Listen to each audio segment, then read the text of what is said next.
Now imagine only having a birthday every 4 years. Well, on the 29th of February, about...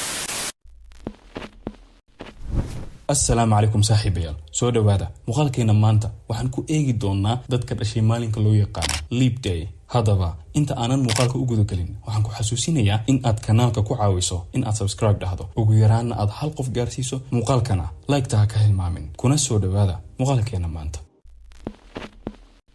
السلام عليكم مركل صاحبيال soo dhawaada waxaan ahay Ibrahim Adam hadii aan muuqaalkeena si toos ah ugu guda galno waa maxay leap day ama maalinka boodboodka ama booda waa sidaan anigu ku magacaabay waxa hubaal ah in aad taqaano ama aad ogtahay bisha February ama Febraayo in ay ku dhamaato 28 maalmood sidoo kale waxaad ogtahay in afartii sanaba ay hal mar ku dhamaato 29 maalmood ama laga yaabay in aadan ogeyn bisha February ama Febraayo afartii sanaba hal mar ay waxay ku dhamaataa 29 maalmood balse ma ogtahay dadka dhasha maalinkaas loo yaqaano leap day-da in afartii sanaba ay hal mar u dabaaldegaan maalinkooda dhalashada mase ma ogtahay kadib 4 sano in sanadkan 2024 ay u dabaaldegayaan dhalashadooda.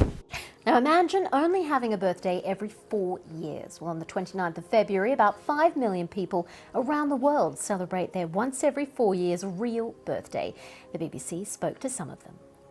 This year we'll be celebrating Jacob's very first birthday. This year I get to celebrate my 9th birthday. Now we'll be turning 6 this year.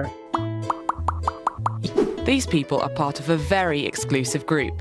They're called leaplings or leapers, and there's around 5 million of them in the world. I'm turning 12 this year. I'm going to be 10. 13 this coming leap day. Almost a big one out. It's my second official birthday. Being born on February 29th is rare. It's a 1 in 1,461 chance. If you like statistics, well, you're more likely to be born with 11 fingers than be born a leapling. balse kaalay ma dhihi karnaa dadkaas 4 sano oo minus ah ay ku jiraan maadaama maalinkooda ay ka maqnayd muddo 4 sano ah kaliya Ilaahay ayaa og midaasi faraha lama galino balse mid aan ku ogeysiye ama aan ku xasuusiye weliga ma lagu yiri fudud badnida Febraayo miyaad dhalatay waxaan ogaaday Soomaalida in leap day ay ka keeneen oraahdan ah fudud badnida Febraayo miyaad dhalatay sidoo kale ma ogtahay in dadka dhashay maalinkan loo yaqaano leaplings ama boodboodayaal ama fudud badanayaal waa sidaan aniga Soomaali ahaan ugu fasirtay sidoo kale waxa la sheegaa ama la yiraahdaa in dadka dhashay maalinkaasi ay gaaraan ilaa 5 milyan oo qof adduunka oo dhan. These people are part of a very exclusive group.